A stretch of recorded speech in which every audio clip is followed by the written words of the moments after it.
Welcome to the Church and Culture Podcast, a weekly discussion with Dr. James Emery White on the latest trends happening in culture and where and how the church should respond. Jim is the founding and senior pastor of Mecklenburg Community Church in Charlotte, North Carolina, president of Serious Times, a ministry devoted to exploring the intersection of faith and culture, former professor of theology and culture at Gordon Conwell Theological Seminary, where he also served as their fourth president, and the author of more than 20 books. I am your host, Alexis Dry, and I can't wait to dive into this week's conversation. Hey everybody, and hey Jim. Thanks to everybody who's listening today. Now, dominating headlines over the last couple of weeks have been the spread of campus protests in response to the current Israeli-Hamas war. Now, since last month, it's estimated that more than 2,800 students have been arrested. This is across more than 50 college campuses in the nation. And this past weekend, the commencement ceremony at UC Berkeley was disrupted by protesters.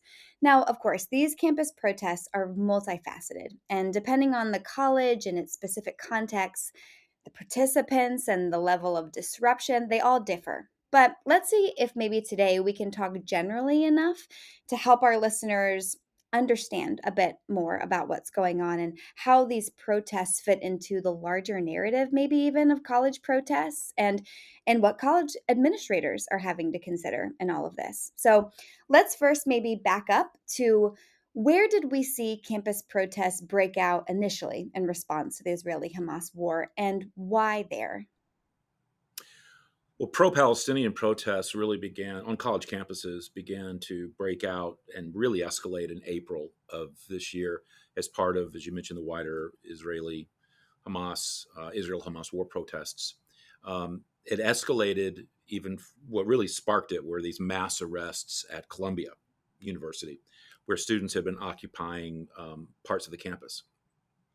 Columbia has a history of protests, so it's not a surprise that it was there. As do schools such as Berkeley and others, most famously in the late 60s and early 70s in relation to the war in Vietnam. Columbia was actually forced to close school early as a result of the occupations. Now, while there are a wide variety of viewpoints that are being expressed across, this wide range of college campuses, there is certainly a common viewpoint, or rather message. So can you help us understand what that is? In other words, what are most students protesting? Yeah. Let's talk at length about that. It's been led largely by anti-Zionist groups who are demanding that schools divest themselves from Israel over its alleged, what they would call genocide of Palestinians. That's a lot of big words. Let's get to those in just a minute. But the demands vary from school to school, protest to protest. They include such things as severing all financial ties with Israel and its affiliated entities, transparency by the school over what those financial ties might be, and, as you would expect, amnesty for the protesters. Mm-hmm. As you mentioned, nearly 3,000 have been arrested and on over, I think, now 60 campuses. Mm-hmm. And having said that, though, let's understand some of those terms. You say, well, what are they protesting? All right, well, whether they're fully aware of this or not, let's get the real history of this issue and understand some of those terms, particularly being pro or anti-Zionist, which is being bandied around. And I don't mean this in a condescending way, but I'm not quite sure some of the people bandying them around really understand what they mean by it. Mm-hmm. The Zionist movement began in the 19th century in support of the establishment of a homeland for the Jewish people in Palestine, corresponding to the land of Israel in Jewish tradition. Following the establishment of Israel, Zionism became an ideology that supports the development and protection of the state of Israel. The apologetic behind it is the idea that Jews really do have a claim on this land that precedes any other, going back to God giving it to them as the promised land.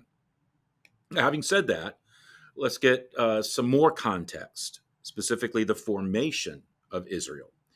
The formation of Israel, I mean, it's funny, you talk to some people, it's like they just went in there with guns blazing and took the land. It's not what happened. The formation of Israel was a culmination of, yes, the Zionist movement that gained traction in the particularly the first half of the 20th century, and the horror of the war in the aftermath of the Holocaust, World War II, which saw 6 million Jews murdered at the hands of Nazi Germany.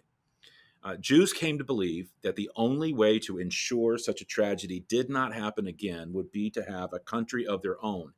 And almost everybody agreed with them. A lot of people and governments agreed.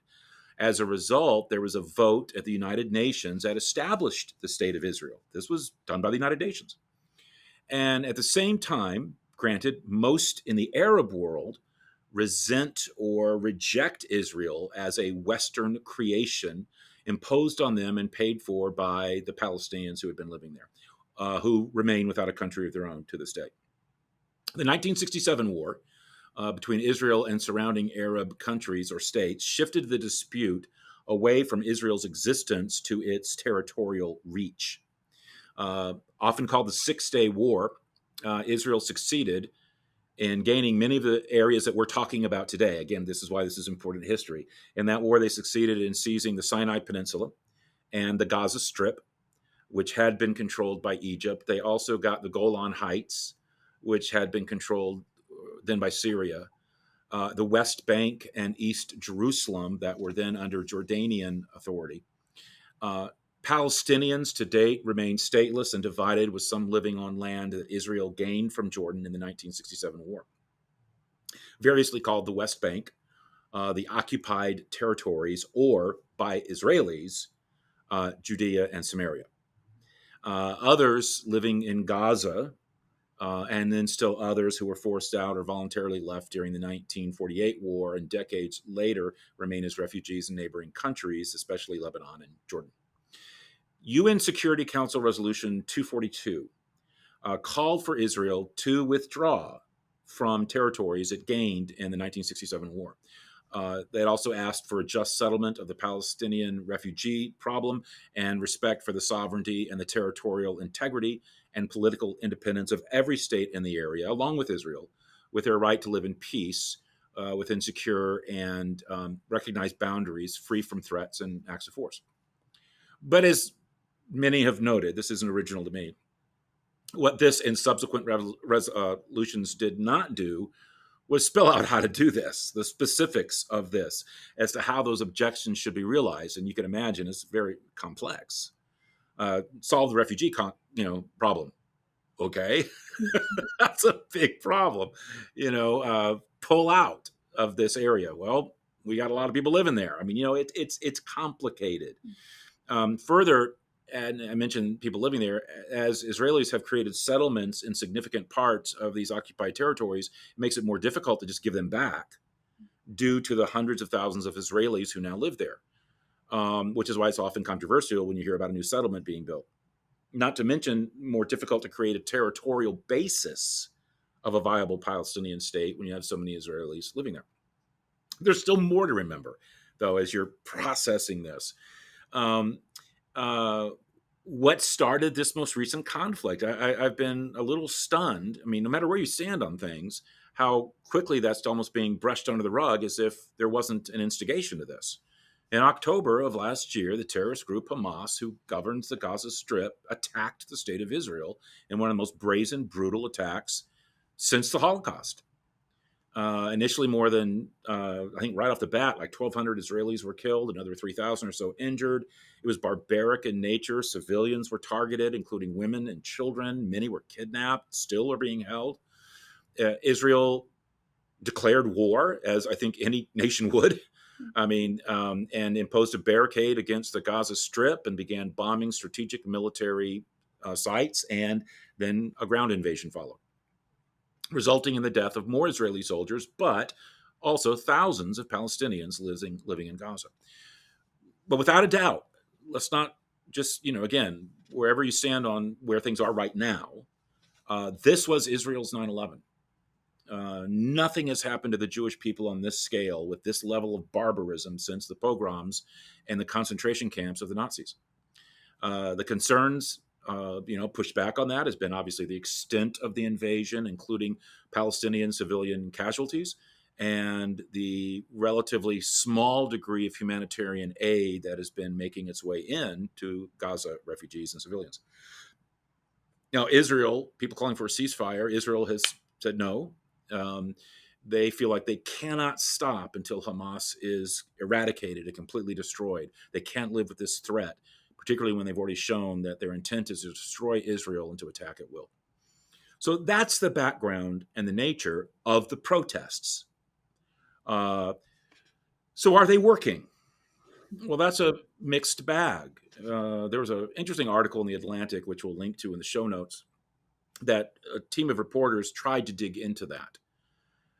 They found that some of the protesters' positions do seem to be resonating off of campus. Uh, they cited Morning Consult polling that suggests that 60% of Americans support a ceasefire, 58% support humanitarian aid to Palestinians, fewer than half of voters support military aid to Israel. Still, other stances taken by the protesters have not been as popular, such as pushing universities to divest from companies with ties to Israel, or in some cases, the call for an end to Israeli statehood. That has very little support among the general public. And the college protests themselves, polling has shown, have been largely frowned upon by the wider public. Some have tried to, I don't want to say romanticize or try to link these to another side note I'll mention, to the protests that broke out on campuses in 1968 at places like, Columbia and Berkeley and others. Most historians, and I would certainly be among this group, would say you can't compare what's happening now to 1968. And there's just some significant differences between the campus protests and what was happening in our culture in 1968 versus what's happening right now with these protests in 2024. I mean, let's state the obvious. Yes, they're both were largely protests about war, but there's a big difference about just protesting maybe some tacit support of Israel and what it's doing after it was attacked, and the over 500,000 American soldiers actually in Vietnam in conflict, and the nearly 60,000 that were killed through that conflict. And if people remember, in 1968 and 1969, the draft started again. So this was a totally different kind of involvement in a war that was being protested. Mm-hmm. We don't have any American soldiers in Gaza whatsoever. Right. Much less the loss of life of an American soldier. So you can't compare that. And the second thing, too, is that the cultural volatility, people, think that our culture right now is volatile, and it is. But in 1968, oh, my goodness. I mean, people forget. I remember. I'm old enough to remember. In 1968, it was what was happening in terms of not only the protests on the campus and the civil rights movement and so much other going on in our world, and both the Democratic Party was in a mess, and all the parties were at the time. But lest we forget, you had two major assassinations that just ripped this country apart. Martin Luther King Jr. was assassinated in 1968, and then later Bobby Kennedy was assassinated in 1968. And both of those shattered things. And you talk about protests erupting all over the United States just over the death of, like, for example, King. This ain't 1968. Well, something else, just another layer of complexity of these campus protests that I've been interested in is just the complicated nature of heard speech, involved, particularly when you consider not the ones protesting, but the Jewish students who are on campus. Because I've heard and read about quite a number of reports, of Jewish students now raising their voices and pointing out, a possible double standard. Because again, this is not on every university and every campus protest. But there are some universities that have allowed protesters to use pretty strong anti-Semitic language aimed at Jewish people, some even using phrases that would call for the eradication of the entire Jewish race. And so Jewish students are arguing that, okay, if protesters were attacking any other people group, universities wouldn't tolerate it. They wouldn't let free speech go that far. For example, if you had white supremacists, on campus yelling racial slurs, campus administrators and police would probably shut that down immediately. But that's not what we're seeing happening at most college campuses. So I don't know. That's just a viewpoint out there. What do you make of that? Like, where does the line end when it comes to free speech? Maybe we can circle back around and talk about free speech later, and let me not take the bait about the bent of college campuses in terms of certain biases about how hate speech is allowed toward this group, but it's not allowed toward that group. That would be another podcast, or 50, the state of the American university, and its biases, its agendas, and you know what its own very often hypocritical definition of tolerance. Mhm. So, which I probably just told you exactly where I stand. But let me talk about the perspective of the Jewish students. Mhm. Jewish students are deeply concerned about their voices not being heard when they complain about being assaulted and being spit on and being told that all Jews should die. All of this has been documented, and who are not getting any response from the individuals who are charged to protect them.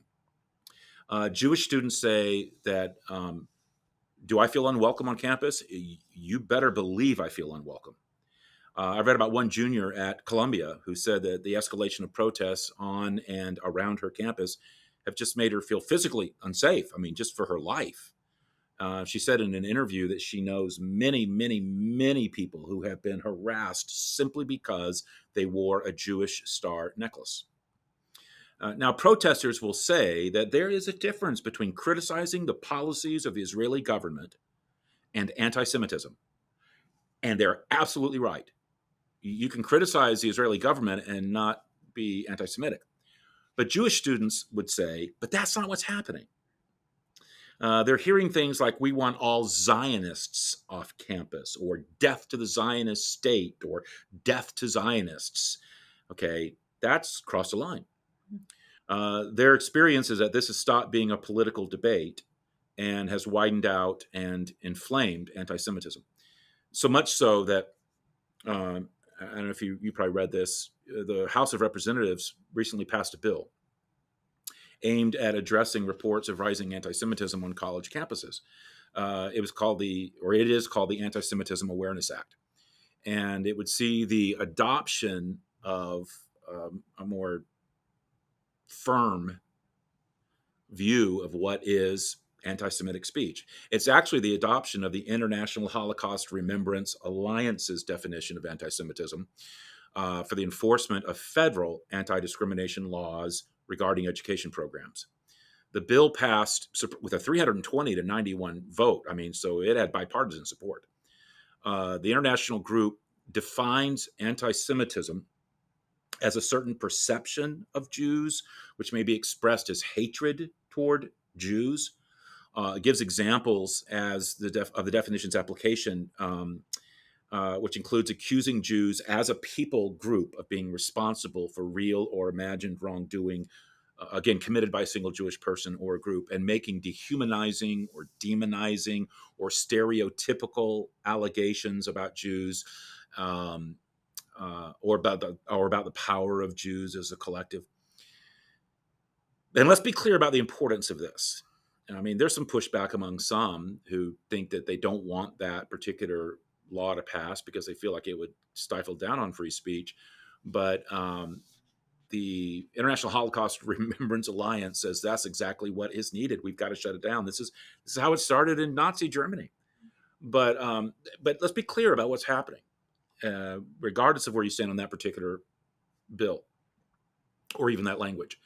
Anti-Semitic incidents triggered by Hamas's deadly attack on Israel on October 7th and Israel's ensuing military campaign in Gaza have increased. Anti-Semitic incidents as a result have increased from Europe to the United States and beyond to levels we have not seen in decades. And Jewish people have a right to be deeply concerned and frightened about this. They have seen, as the world has at large, what unchecked hatred leads to. And there's unchecked hatred out there. In the past, words of hate and anti-Semitism led to deportations, gas chambers, and crematoria. There was a study from the American Jewish Committee that found that 46% of American Jews since October 7th, which is almost half, have had to alter their behavior They said we've had to alter how we live out of fear of anti-Semitism. That's tragic. Yeah. Now, you mentioned you mentioned a previous campus protest, that of Vietnam, and there have been other, pretty famous ones, everything from the civil rights movement to even more recently Black Lives Matter, and all of those college protests or campus protests. You've got a mixed bag of participants, right? You have college students who are incredibly passionate about their stance on whatever the issue is. You have many other students who are incredibly passionate about being a part of a protest, but who have no or little knowledge of the actual events or political climate of whatever they're protesting. And then you also have non-students who come to take part. And that last group, they can often be the groups that make the headlines with, either aggression or slanderous speech. In fact, they're often referred to as outside agitators. Now, this has made regulation quite a challenge for college administrators. So what are they currently doing to address the protests and the protesters? There's been a wide range of reactions. You're right. There have been some estimates who as much as 50% or more of the protesters aren't tied to the school at all, maybe higher. So, what some of the college campus administrators did was they started making it so that you couldn't get to the quads, for example, unless you had a student ID, a valid student ID. So we're trying to keep them out. But what they were finding is a lot of the outsiders had been working with certain students for weeks, if not months, and were still advising them even when they couldn't have access because of IDs. Some administrators came down hard on the protests, wouldn't even let them get to first base. And as you probably know, that's what happened here in Charlotte at UNCC. I mean, I think it was the swiftest reaction I've seen yet. Some, as mentioned, just closed the school, just diffused it that way. Some gave in to the demands. I mean, Portland State University just cut its financial ties with Boeing, or at least put it on its hold because of its ties with Israel. I mean, it's capitulated. Several universities made agreements with protesters in order to get the encampments dismantled. Some canceled graduation ceremonies, diffusing another opportunity for protest. Universities have suspended students. They've even expelled students.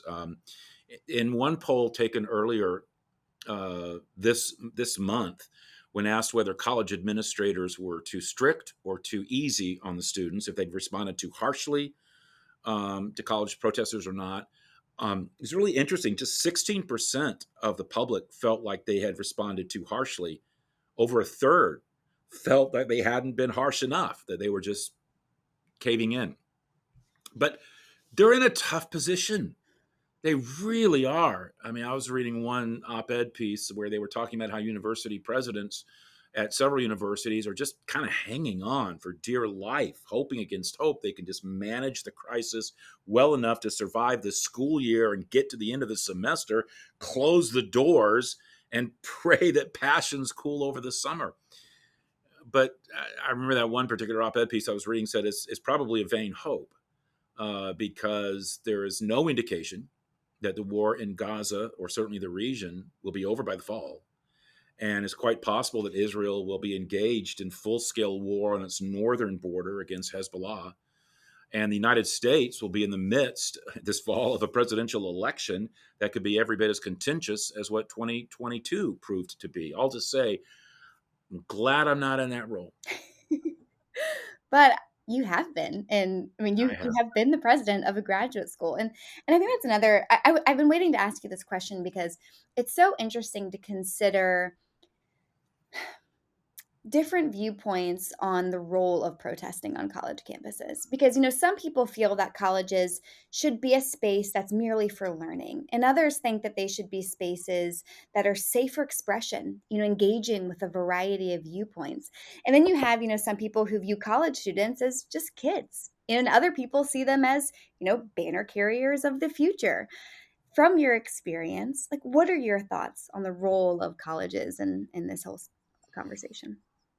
I thought David French did, and I remember reading this, did an admirable job of staking out the ground here in a piece he wrote for the New York Times that, again, we'll link to in the show notes. David reflects on this as a Christian, if you're familiar with his work, and also a former attorney who's argued a lot of high-profile religious liberty cases. He notes with agreement, the Supreme Court's famous statement in the 1957 case, Sweezy versus New Hampshire, that teachers and students have to remain free to inquire, to study, to evaluate, to gain new maturity and understanding. Otherwise, our civilization will stagnate and die. So you need to protect that. But he writes that there's a profound confusion, and I agree with him, on campuses right now around the distinctions between three things: free speech, civil disobedience, and lawlessness. At the same time, schools, while there's confusion about that, schools seem to be confused about their fundamental academic mission and what that entails. The simplest way of outlining the ideal university policy toward protest is to say that it should protect free speech, respect civil obedience, and uphold the rule of law. That's the goal. But what we're seeing on a number of campuses, French notes, is that it isn't free expression. It isn't true civil disobedience. It's outright lawlessness that you're seeing. No matter the frustration of campus activists or their desire to be heard, true civil disobedience should not violate the rights of other people. And he gives examples.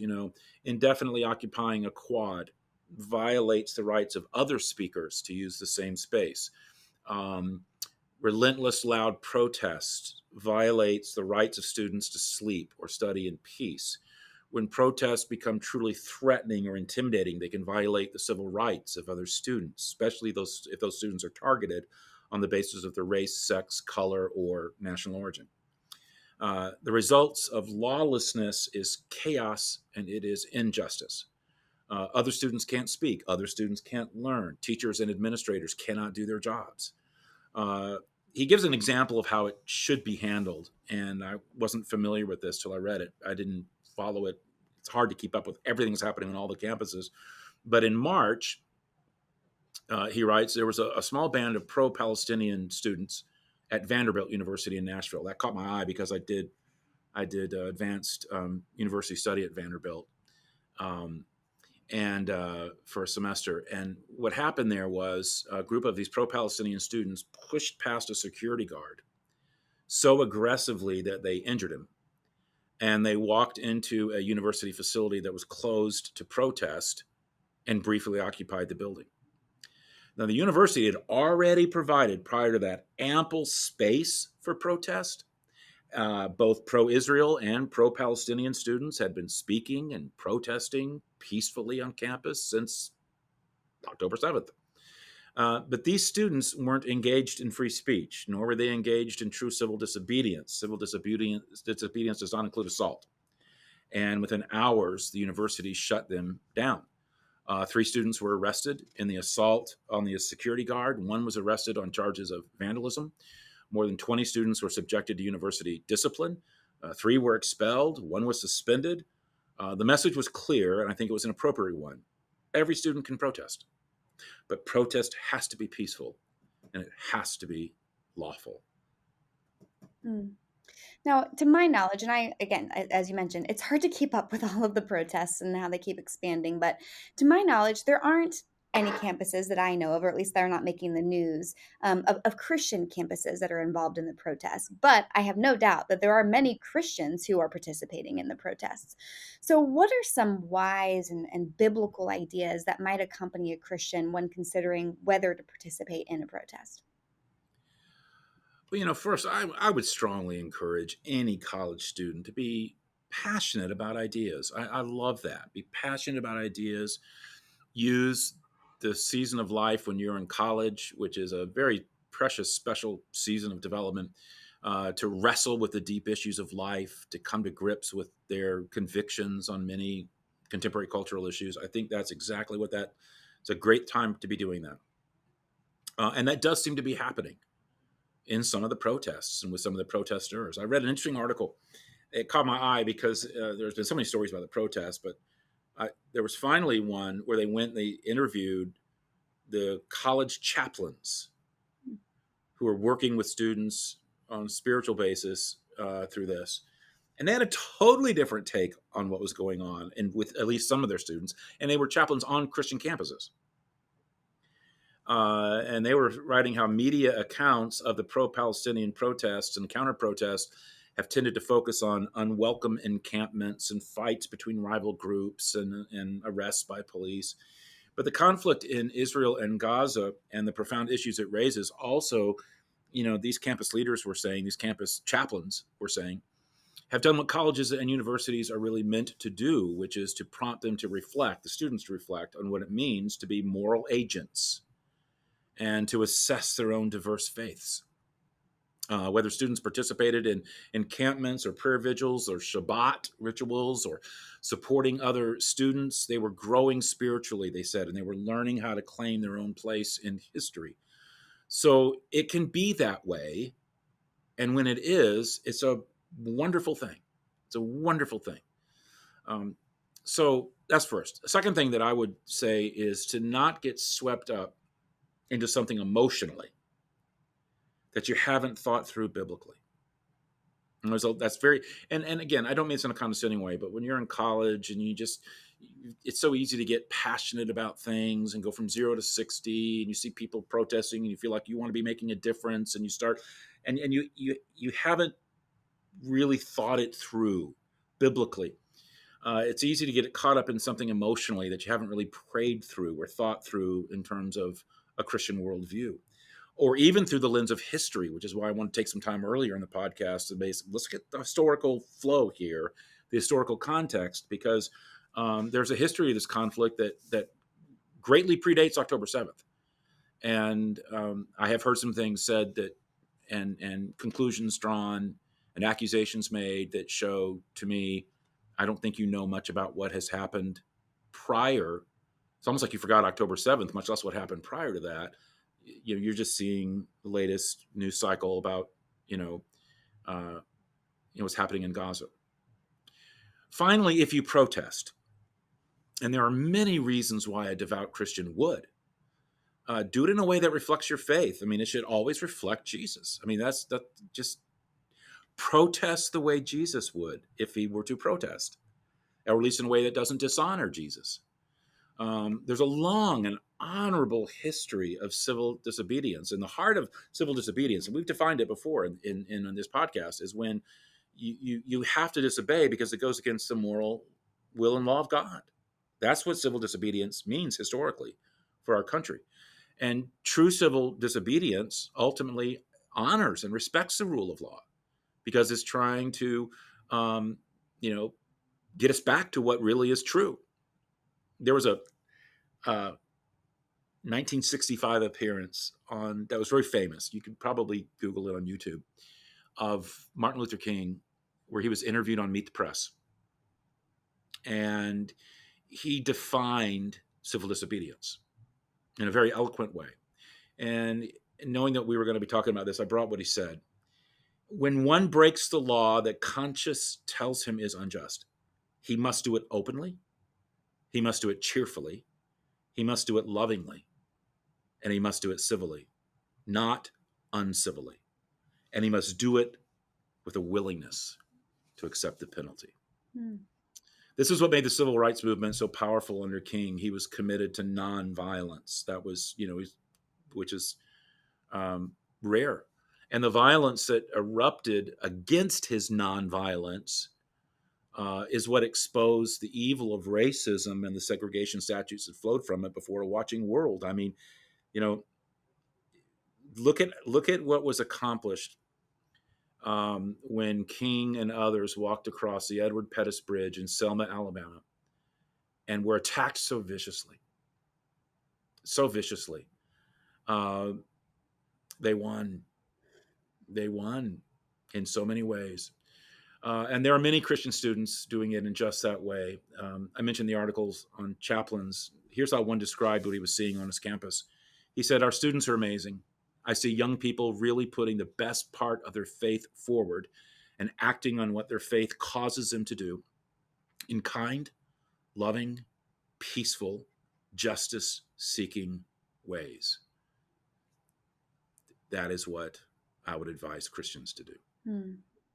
Well, thank you, Jim, for taking time to walk through this with us. As you mentioned, this probably won't be the last time that this comes up in a conversation. It feels like we've got ways to go in terms of this conflict and how it's just going to get even more muddled, as you mentioned, with the election coming up. But this was a really helpful way to kind of read between the lines, or maybe go beyond the lines of the headlines, and understand a bit more of how to think about this, especially from a Christian worldview. So thank you guys for listening, and we hope you'll catch us again next week.